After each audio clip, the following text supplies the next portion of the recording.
A opinião de vai ser um novo programa também. Começa a ser um novo programa também, com as diversas opiniões. Na semana passada tivemos uma opinião de uma área política, de um líder de uma área política, ou de alguém com peso e influência nessa área. Hoje, esta semana, vamos para outra área. Convidámos para estar connosco o líder de um grupo político em Torres Vedras, no caso o Bloco de Esquerda, o BE, e convidámos Alexandre Fernandes a dar-nos a sua opinião sobre o que se passa no Conselho e sobre aquilo que quer para o Conselho também.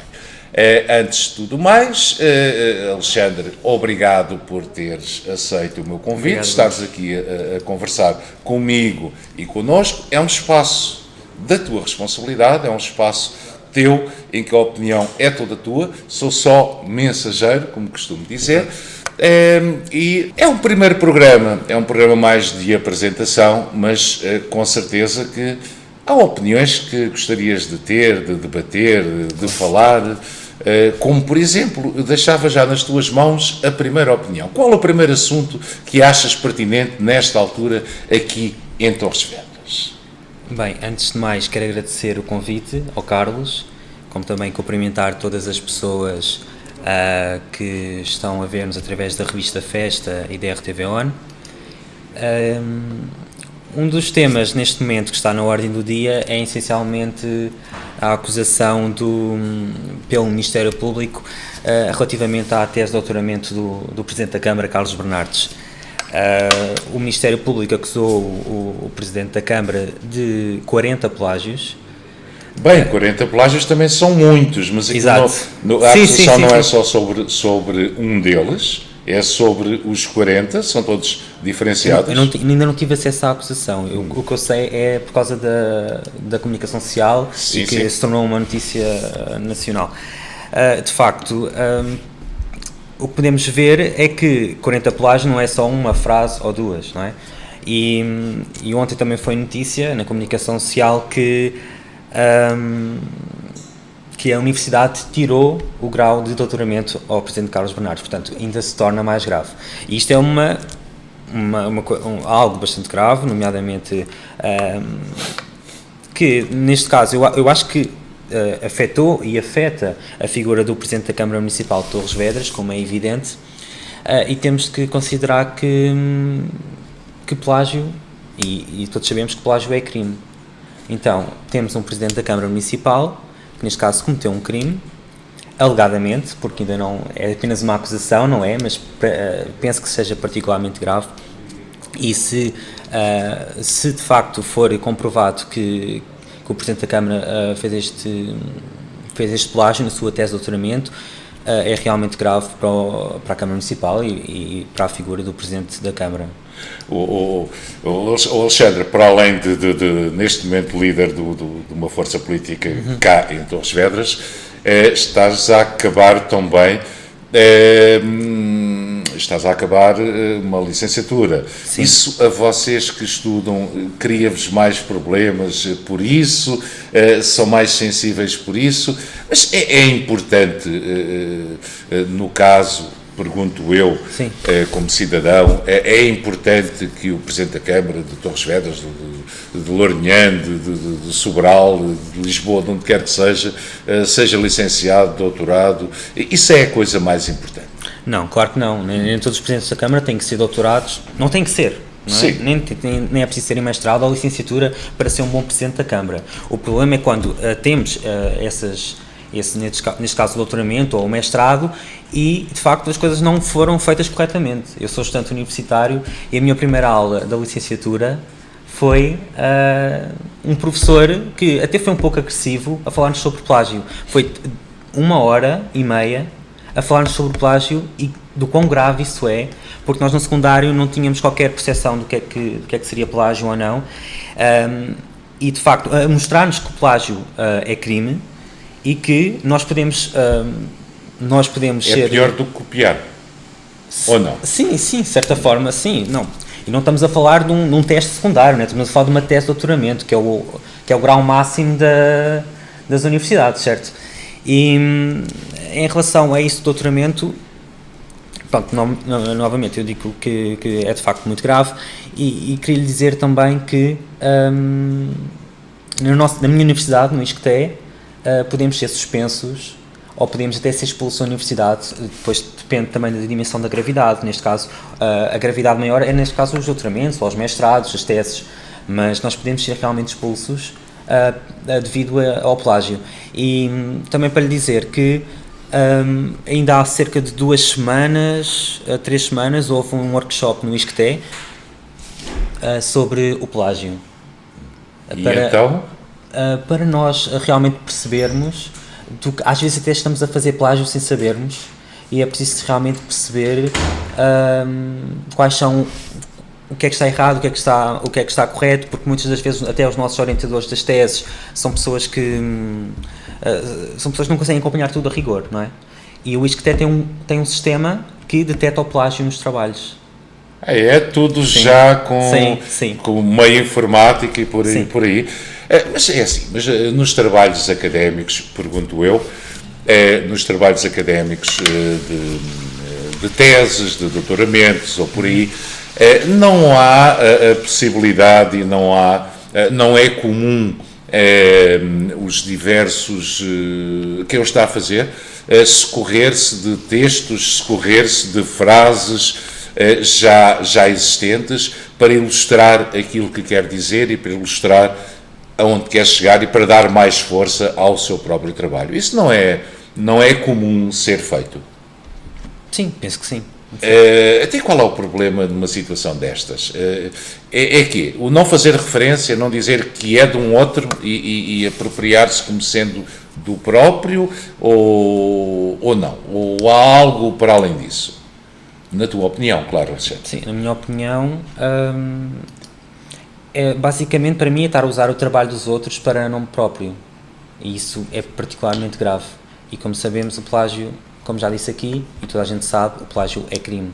Não podemos fazer isso no meio académico. Eu sou do meio académico, tenho mais sensibilidade para isso do que propriamente, se calhar, outras pessoas, não é? Mas também realçar novamente que não acho que os presidentes de Câmara ou as pessoas que têm funções executivas que tenham que ser doutoradas, não é? Mas de facto tem que ter alguma seriedade nas questões, tendo em conta o cargo que tem. Neste caso, o Presidente da Câmara Municipal é uma das figuras mais importantes do município. E isto depois também apela a que as pessoas tenham alguma descrença em relação aos políticos. Quer dizer, as habilitações literárias são a base das pessoas, certo? E quando uma pessoa diz realmente que fez uma tese de doutoramento e depois fez plágio, para mim é grave. É grave. Coisas menos graves. Já percebemos, sobretudo, a vossa posição e a posição do Alexandre, claro, que é muito sensível a estas coisas. Já o tinha percebido em outras comunicações, em outros locais também que o Alexandre tinha feito. Uma outra situação, vamos ter amanhã as comemorações do 25 de Abril. Eu sei que o Alexandre, aliás, e o Bloco, inclusive, pretendiam estar nas comemorações de forma oficial, mas não vão poder fazer, quer dizer, o líder do Bloco em Torres Vedras não vai poder fazer. De qualquer das formas, qual é a importância do 25 de Abril? Eu sei que o Alexandre é muito novo para 20, já apanhou o 25 de Abril a posteriori. Exato. Mas para vós, qual é a importância que tem o 25 de Abril e o acontecimento em si? Em relação à ação solene da Assembleia Municipal, irá uma pessoa das listas autárquicas de 2017 discursar.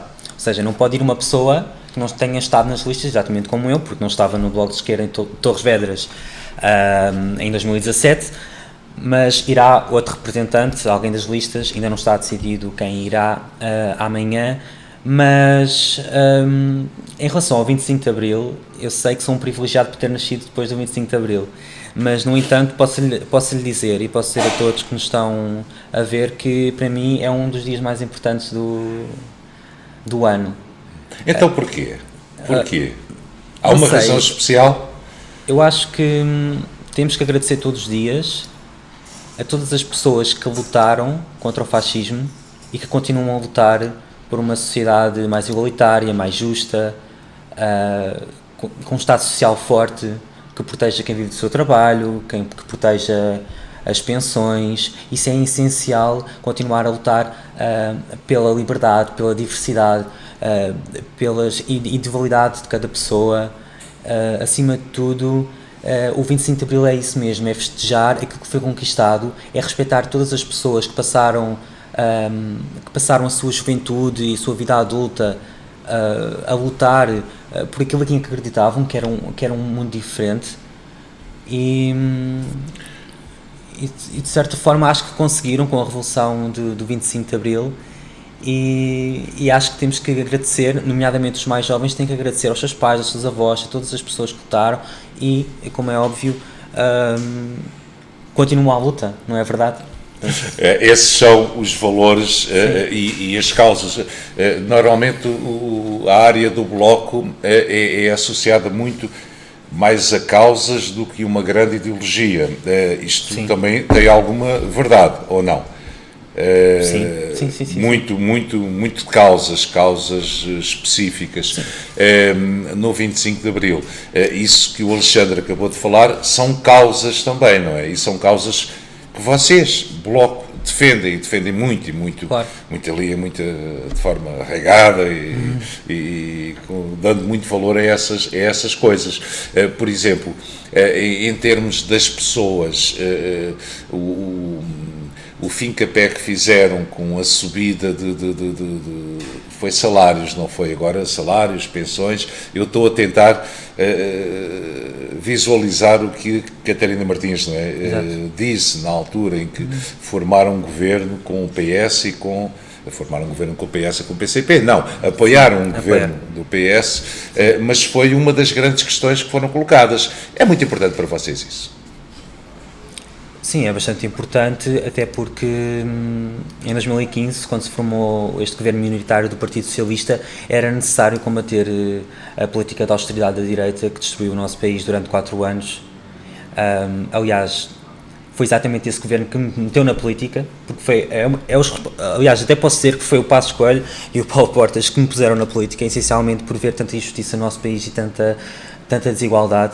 Mas, para responder à pergunta, acho que foi muito necessário esse acordo da geringonça, neste caso, e que o apoio do Bloco de Esquerda e do PCP e do PEV ao Partido Socialista foi essencial para conseguirmos melhorar as condições de vida de quem vive do seu trabalho, para melhorar as pensões, para recuperar alguns rendimentos que as pessoas perderam no período da Troika, essencialmente. Mas o período da Troika foi um período extremamente complicado e tínhamos algumas obrigações. Aliás, nós vimos de um governo de Sócrates, não estou em erro, Sim. em que entre uns e outros o país ficou muito mal. Depois, com a conjectura internacional também, isto ficou complicado. Algumas das coisas não se terão devido também a isso, não terão sido obrigatoriedades, ou o Alexandre e o Bloco acham que não deveriam ter sido as pessoas a pagar isso e deveriam ter sido outros a pagar isso. O que é que vocês acham? Eu acho que as pessoas por vezes têm a percepção de quem realmente fez a crise. Quem fez a crise? Realmente, não, tenho quase a certeza que não é quem vive do seu trabalho e quem ganha 600 euros ou 500 euros por mês. Portanto, estar a acusar e estar a produzir pobreza a quem vive do seu trabalho, neste caso, acho que é altamente... por exemplo, vejamos a questão da dívida pública, é só um exemplo. As pessoas não têm a percepção de onde é que vem, como é que a dívida pública tem crescido. São as pessoas que ganham o salário mínimo que fizeram a dívida pública. Quem foi? Qual é que é a auditoria? Existe alguma auditoria à dívida pública para realmente apurar as responsabilidades de quem é que realizou a dívida pública?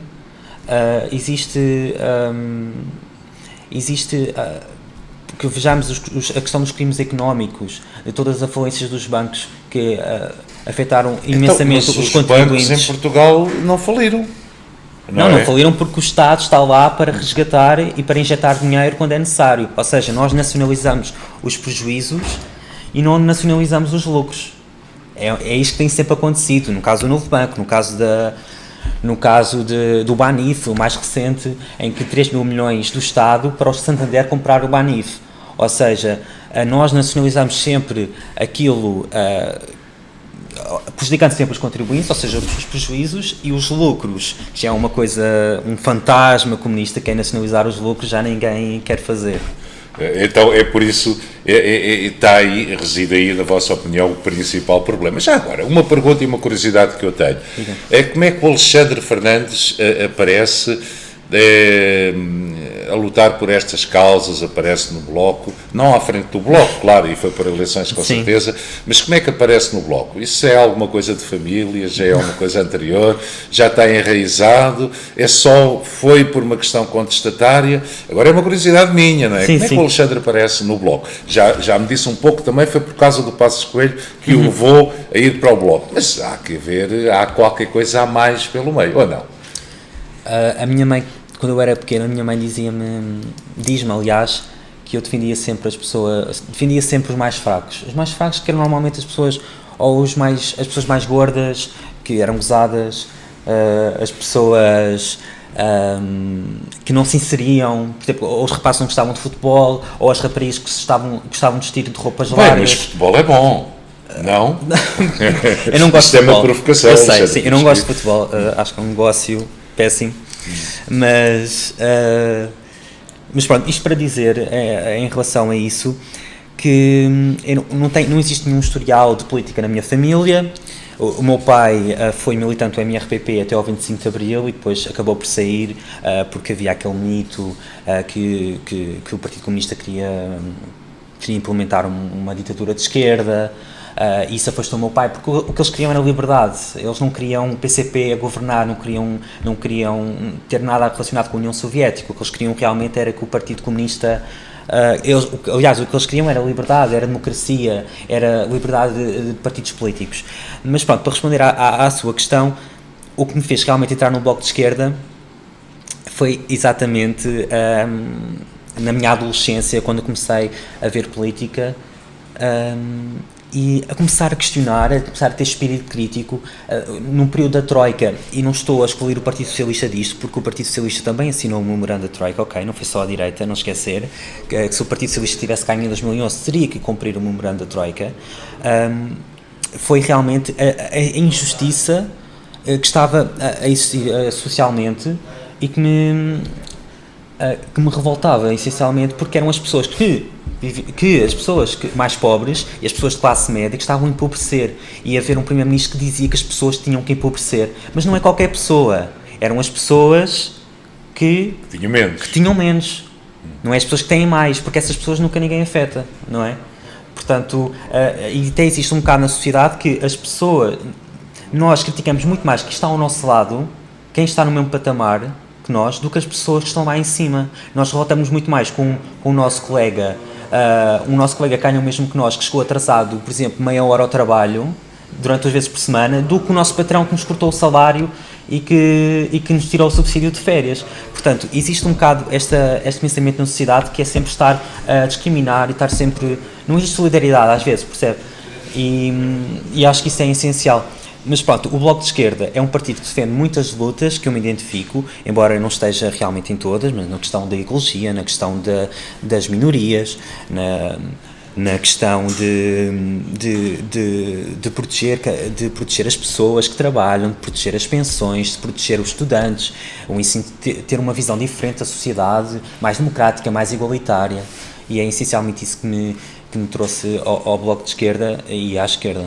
E achas e sentiste o sentimento era de que os jovens da tua geração têm exatamente esse sentimento e que estão de forma genérica aliados a esses problemas, estando no Bloco ou não? Também têm esse tipo de sentimento, ou esta geração pensa de forma diferente? O que é que sentiste à tua volta? Em quem convive contigo, em quem estuda contigo, em quem vive contigo, no fundo, sim, não é? Sim.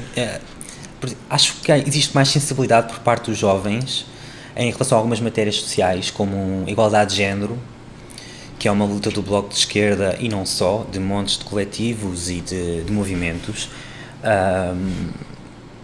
Relativamente, por exemplo, houve uma greve feminista no dia 8 de março, que foi muito cheia de jovens, homens, mulheres. A greve climática estudantil também, que O que foi a greve climática? O que foi a greve climática? O que foi a greve climática, a função essencial era alertar os governantes que nos governam sobre a crise climática que existe e da importância que é discutir o ambiente nesta altura, porque nós sem ambiente, nós sem um projeto a longo prazo, a curto, médio e longo prazo, aliás, de ambiente e de ecologia, só assim é que nós conseguimos discutir tudo o resto, não é? Para discutir trabalho, para discutir estado social, para discutir tudo mais, nós temos que nos focar primeiro no ambiente, porque sem ambiente, sem um clima favorável às nossas populações, nós não conseguimos fazer nada, não conseguimos sobreviver, não conseguimos viver. Ou seja, sem mundo, se não tivermos um Exato. mundo, não vivemos. Se não tivermos um mundo diferente a nível ambiental, como é óbvio, não vamos conseguir discutir mais nada.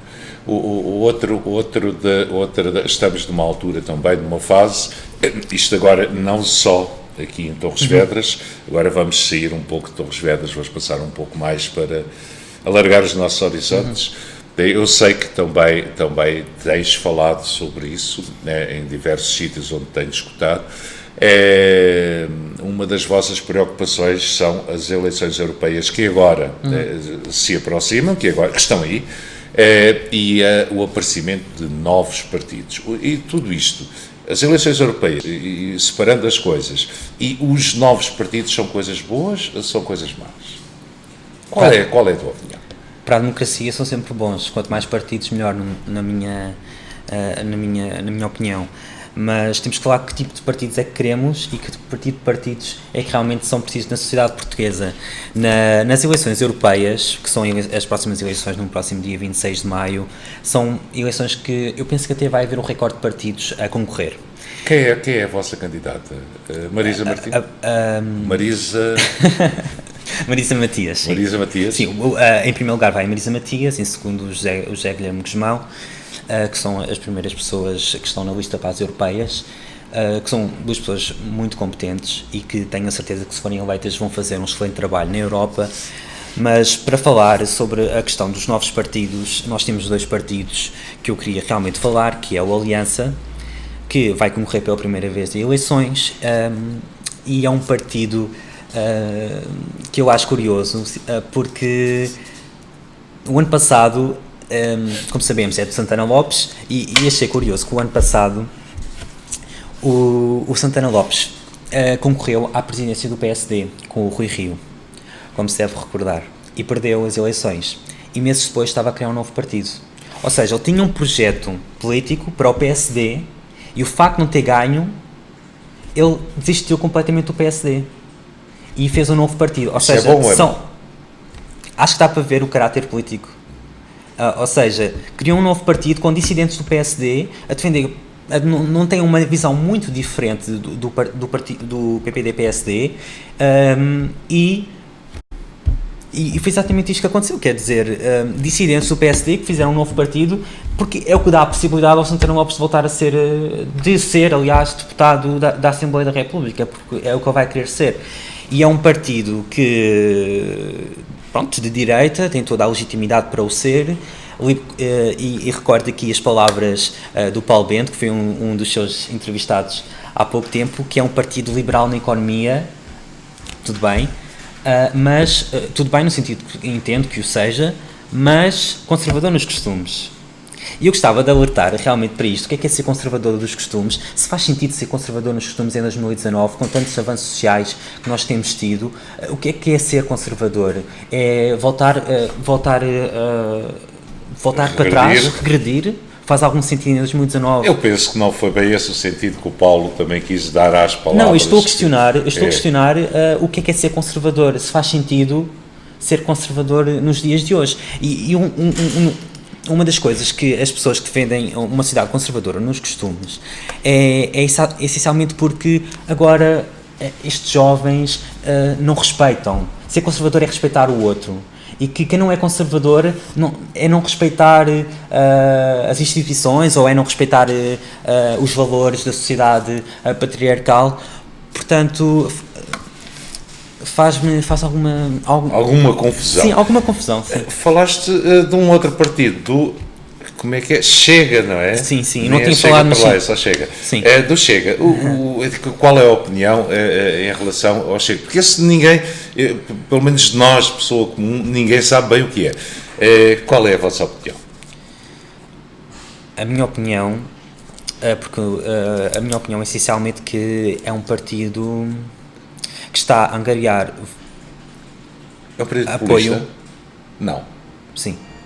Extremamente populista? Sim, eles não têm projeto político nenhum, não conseguem apresentar nenhum projeto político de alternativa, eles não têm nenhuma opinião sobre a economia, não têm opinião nenhuma sobre o Estado Social, simplesmente têm as suas bandeiras populistas na questão de atacar os ciganos, são ciganofóbicos.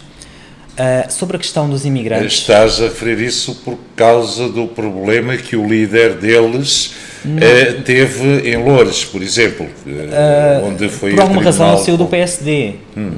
Portanto, ele quis encontrar um espaço em que exista realmente alguma consolidação do que ele realmente defende, como a questão da prisão perpétua que defende, como defende a castração química, como defende coisas completamente desadequadas ao tempo em que vivemos. Quer dizer, acho que não faz sentido nenhum estar a regredir tanto e tem até um teor um pouco, tem alguns traços fascistas, pelo facto de não respeitar a diversidade e não de respeitar a individualidade de cada um. Como é óbvio, é contra o casamento homossexual, é contra o aborto, ou seja, eu acho que não é aqui que temos que... Em tua opinião, representa algum perigo para a democracia? Ou não? Nós estamos numa democracia razoavelmente consolidada, onde penso que mesmo esse tipo de opiniões, como referistes, não serão tão perigosas quanto isso. Ou pensas que será perigoso para a democracia? Eventualmente, não. É uma questão de ideias, uma questão de opiniões, não, se é que as há. Não será mais por aí? Não, ideias todos temos e, como é óbvio, acho que nenhum partido político neste momento é perigoso, mas se existir uma eleição por parte do André Ventura, acho que sim, é perigoso. E já nos basta o André Ventura como comentador futebolístico, não é? Ou não? Sim. Não, já basta ele aparecer na televisão. Já é suficiente. Já é uma pessoa simpática, à maneira dele. Agora estou a ser uma pessoa simpática para com o André, também não sou do clube dele, por isso às vezes não gosto dos comentários, mas pronto, acho graça. Alexandre, estamos a chegar ao fim do nosso tempo. A conversa, embora seja a primeira e de si alongar, queres deixar uma última mensagem para os jovens, sobretudo, e para os jovens aqui de Torres Vedras, porque para os mais velhos depois vamos mais à frente, e outros programas. Uma mensagem muito especial para quem faz o favor de nos estar a acompanhar e a ouvir nesta quarta-feira, e ouvir as opiniões do Alexandre também. Ok. A minha mensagem para os jovens é essencialmente terem a percepção que existe ainda tanta desigualdade no nosso país e que temos de ter espírito crítico para as combater, independentemente do partido político em que estejamos. Temos que estar alerta e ter espírito crítico para o que está a acontecer à nossa sociedade, que o conformismo não é a solução para realmente conseguir conquistas para os nossos concelhos e para o nosso país. Também ter alguma sensibilidade para a questão eleitoral. Nós temos eleições europeias no próximo mês, que são eleições muito importantes para a União Europeia, nomeadamente quando estão a crescer na Europa partidos populistas de extrema-direita e fascistas, e temos... O meu apelo vai relativamente ao voto, porque as eleições europeias, não só em Portugal, têm uma grande abstenção. cerca de 70% em 2014 e provavelmente também vai ter maioria absoluta de abstenção, e é de facto convencerem também votarem, convencerem os pais, os amigos a terem consciência política e consciência ideológica e que votem. Não estou a dizer para votarem no partido em que eu estou, mas que tenham a atenção de ler os diversos programas eleitorais, que ouçam as campanhas, que vejam as campanhas para depois decidirem. E por fim, se ainda tiver tempo, dar importância e ler essencialmente histórias sobre o 25 de Abril e sobre o período que sucedeu ao 25 de Abril, porque existe muito preconceito em relação a ele, ao PREC, neste caso ao processo revolucionário em curso, que leiam, que estejam a par do que é que foi o 25 de Abril e que valorizem as pessoas que lutaram por uma sociedade que nós temos agora o privilégio de viver, uma sociedade democrática, e que temos que lutar sempre para que ela continue, para que ela não regrida, como disse há pouco, que não seja conservadora, que o caminho é para a frente e nós temos que respeitar todas as pessoas, independentemente do que elas são, da sua orientação sexual, da sua idade, do seu género, da sua raça, e acho que este é que é o caminho. O caminho a seguir. O caminho a seguir. Alexandre Fernandes, obrigadíssimo por ter estado connosco. Muito mais haveria a dizer, mas isto é uma opinião, a opinião de Alexandre Fernandes, esta semana aqui na RTVO, com o apoio da revista Festa, como é evidente. Na próxima semana teremos uma outra opinião, mas o Alexandre fará o favor de estar connosco para nos dar novamente mais opiniões sobre o que se vai passando no nosso concelho, na nossa região, no nosso país ou pelo mundo, sensivelmente daqui a um mês. Por isso, não desperca, esteja connosco, nós temos todo o prazer em tê-lo connosco e em estar consigo. Até para a semana que vem. Obrigado.